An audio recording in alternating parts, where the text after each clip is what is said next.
Hello বন্ধুরা, এই মুহূর্তে গোটা বাংলাদেশের আবহাওয়ার অত্যন্ত গুরুত্বপূর্ণ আপডেট।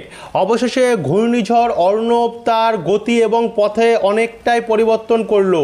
এবারে ঘূর্ণিঝড় অর্ণব সরাসরি বাংলাদেশ এবং পশ্চিমবঙ্গ বর্ডারের ওপরে আছড়ে পড়ার সম্ভাবনা ব্যাপক হারে রয়েছে এবং আছড়ে পড়ার সময় এর যে গতি এবং শক্তি পথ সেটা আমরা দেখতে পাচ্ছি পরিবর্তন তো এসছে। এর যে শক্তি মানে কত কিলোমিটার গতিবেগে আছড়ে পড়তে পারে সেটা 122-এর ওপরেই আমরা লক্ষ্য করতে পারছি এবং যেখানে আছড়ে পড়তে পারে সেটা হচ্ছে হলদিবাড়ি এবং এদিকে বাংলাদেশের শ্যামনগরের কাছাকাছি, যার ফলে এর যে প্রভাব সেটা কিন্তু বাংলাদেশ উপকূল যেমন কলাপাড়া, মাঠবেড়িয়া, পাথরঘাটা, হাতিয়া, শ্যামনগর, পিরোজপুর এই সমস্ত সাইডগুলোতে ভয়ঙ্করভাবে পড়বে। এই সমস্ত উপকূলের বাসিন্দারা যারা রয়েছেন তাদের জন্য সতর্কতা তো থাকছেই, একই সঙ্গে মৎস্যজীবী ভাইদের উদ্দেশ্যেও কিন্তু ব্যাপক হারে সতর্কতা থাকছে।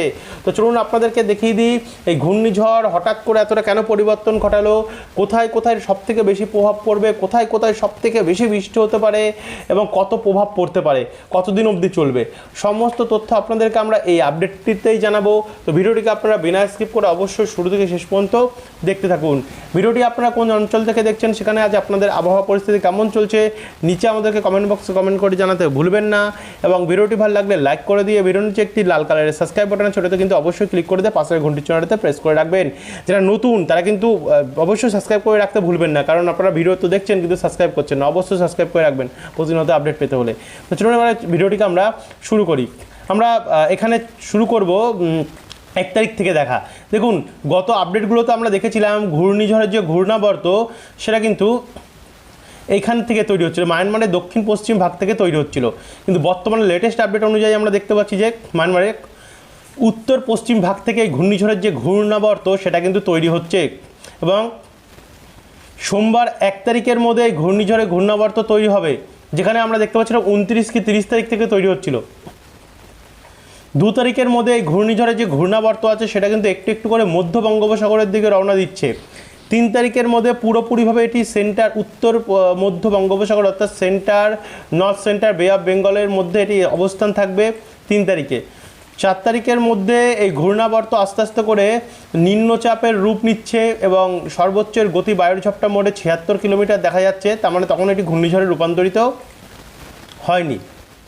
তারপর আমরা 4 তারিখ থেকে 5 তারিখের দিকে যখন এগোচ্ছি, মোটামুটি 4 তারিখ এরপর আমরা 5 তারিখ শুক্রবারের যখন আমরা গেলাম, তো 5 তারিখের মধ্যে যে সর্বোচ্চ শক্তি সেটা আমরা লক্ষ্য করতে পারছি স্পষ্ট। দেখুন 107 কিলোমিটার প্রতি ঘন্টায় এবং বায়ুমোডের যদি আমরা এর পরিস্থিতি দেখি তাতে বায়ুমোডে 5 তারিখে এর সর্বোচ্চ গতি দেখা যাচ্ছে 61 কিলোমিটার প্রতি ঘন্টায় কোথাও এবং কোথাও 71, মানে 71 উঠে গেছে, মানে এটি ঘূর্ণিঝড়ে পরিণত হয়েছে, সাইক্লোনে পরিণত হচ্ছে। 5 তারিখের মধ্যে এটি ঘূর্ণিঝড়ে পরিণত হবে, অর্থাৎ ঘূর্ণিঝড় অর্ণবে পরিণত হবে। এবং এবার আমরা আবার চলে যাব বায়ুর ঝাপটা মোডে। তো বায়ুর ঝাপটা মোডে যদি আমরা নিয়ে যাই আপনাদেরকে এখানে, তো এখান থেকে আমরা যদি এগিয়ে যেতে থাকি তো সর্বোচ্চ গতি কত থাকতে পারে 107 কিলোমিটার প্রতি ঘন্টায় বিকেলবেলার দিকেও থাকতে পারে এবং আস্তে আস্তে করে এটি এগোতে থাকছে। বাংলাদেশের 5 তারিখ থেকেই কিন্তু উপকূলে দমকা ঝড় বইবে ঘূর্ণিঝড় অর্ণবের ফলে, যেমন পাথরঘাটা, কলাপাড়া, চারপসন, হাতিয়া, শ্যামনগরের দিকে আমরা প্রথমে একটু একটু করে দমকা ঝড়ো হাওয়া অর্থাৎ দমকা বাতাস বইবে, এটা আমরা দেখতে পাচ্ছি।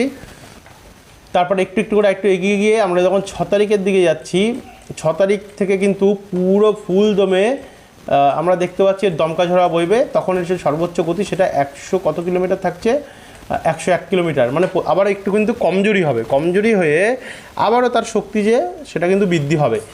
6 তারিখে এর যে প্রভাব সেটা আমরা দেখতে পাচ্ছি এদিকে শ্যামনগর, সাতক্ষীরা, শ্রীকান্তপুর, কাউখালী, জিয়ানগর, মোংলা, মির্জাগঞ্জ, হাতিয়া, চারপসন, বরিশাল, ভোলা, রায়পুর, গৌরনদী, তুঙ্গিপাড়া, মাদারীপুর, হাজীগঞ্জ এবং লাকসাম এই জায়গাগুলোতে দমকা ঝড়ো বাতাস বইবে।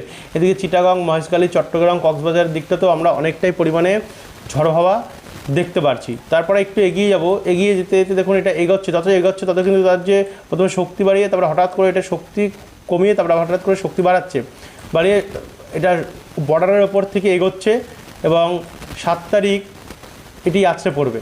7 তারিখে আছড়ে পড়ার পরে আবার দেখুন মেহেরপুর, পাবনা, নাগেরপুর, শৈলকুপা, ঢাকা, ফরিদপুর, কাপাসিয়া, কিশোরগঞ্জ, ময়মনসিংহ, সিরিজবাড়ি, মাদান এই জায়গাগুলোতে ভয়ঙ্কর প্রভাব দেবে। তারই সঙ্গে সঙ্গে চিটাগং দিকে তো দেবে। তো এটা আছড়ে পড়ার পরে এগোতে থাকবে, এগোতে থাকবে। তবে এর যে শক্তিটা অর্থাৎ যে দমকা ঝড়ো বাতাসটা সেটা কিন্তু অনেকটাই কমবে। কিন্তু কমলে যে বাতাস বইবে, যেমন এখানে কাপাসিয়া, কিশোরগঞ্জ, শিরিশবাড়ি, বগুড়া, ময়মনসিংহ, মাদান, গোরঘাট এদিকগুলোতে ঝড়ো হাওয়া চলবে হালকা হালকা। তো তারপর আস্তে আস্তে করে এটার যে প্রভাব সেটা কেটে যাবে গিয়ে। এই তো গেল এটার বায়ুর ঝাপটা মোড। এবার আমরা স্পষ্ট দেখে নেব বজ্রবিদ্যুৎ মোডে কী আপডেট বলছে। বজ্রবিদ্যুৎ মোডে কতটা বৃষ্টি হতে পারে। তো এখানে আমরা 1 তারিখের পর থেকে যদি আমরা দেখা শুরু করি, ঘূর্ণিঝড় আসার আগে থেকেই তো বৃষ্টি আরম্ভ হতে পারে 2 তারিখ থেকেই। যেমন ঢাকা, বরিশাল, খুলনা, চিটাগাং, মহেশখালী, সিলেট, তারপর মাদারীপুর, লোহাগাড়া, যশোর, ফরিদপুর, শৈলকুপা, নাগেরপুর, কাপাসিয়া, লখাই, মৌলভীবাজার, একই সঙ্গে চিটাগাং, মহেশখালী, চট্টগ্রাম, কক্সবাজার এদিকগুলোতে প্রভাব 2 তারিখ থেকেই আমরা দেখতে পাচ্ছি বজ্রপাত সমেত বৃষ্টি আরম্ভ হবে। তবে 3 তারিখে যাই, 3 তারিখে ওই হালকা মাঝারি বৃষ্টি থাকছে, 4 তারিখেও থাকছে। কিন্তু 5 তারিখ নাগাদ থেকে যখন ঘূর্ণিঝড়টি আসছে এবং 5 তারিখ থেকে কিন্তু বৃষ্টি আরম্ভ হবে, এই ঘূর্ণিঝড়ে হালকা হালকা বৃষ্টি আরম্ভ হবে। যেমন ঢাকা, খুলনা, বরিশাল, লোহাগাড়া, যশোর, সাতক্ষীরা, পাবনা, মেহেরপুর, রাজশাহী এই জায়গাগুলো থেকে বৃষ্টি আরম্ভ হচ্ছে। তারপরে একটু একটু করে এগোতে কিন্তু এই যে বৃষ্টির সেটা বাড়তে থাকছে। ঢাকাতে তখন আবারও 6 তারিখ থেকে মাঝারি থেকে ভারী বৃষ্টি আরম্ভ হবে।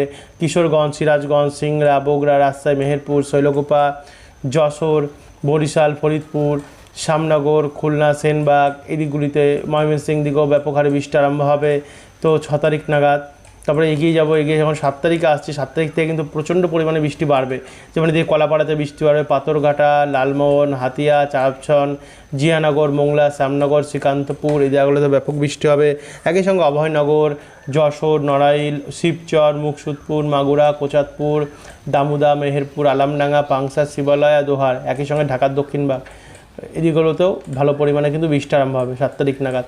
তো একটু এগিয়ে গিয়ে বৃষ্টি চারিদিকে ছড়িয়ে ছিটিয়ে যাচ্ছে। তারপরে এদিকে আবার উত্তর ভাগেও চলে যাচ্ছে। যেমন এদিকে রংপুর, শ্বেতপুর, জলঢাকা, গোরঘাট, মহাদেবপুর, ময়মনসিংহ, সিরিজবাড়ি, মাদান, মৌলভীবাজার, লখাই, কাপাসিয়া, নাগেরপুর, পাবনা, শৈলকুপা, মেহেরপুর, ফরিদপুর, লোহাগাড়া, সেনবাগ, মতিরহাট, চিটাগং, মহেশখালী, মাঠবেড়িয়া প্রত্যেকটি জায়গাতে, সিলেট দিকেও ব্যাপক হারে বৃষ্টি রয়েছে। এদিকে ব্রাহ্মণবাড়িয়া, নরসিংহনগর, নরসিংদী।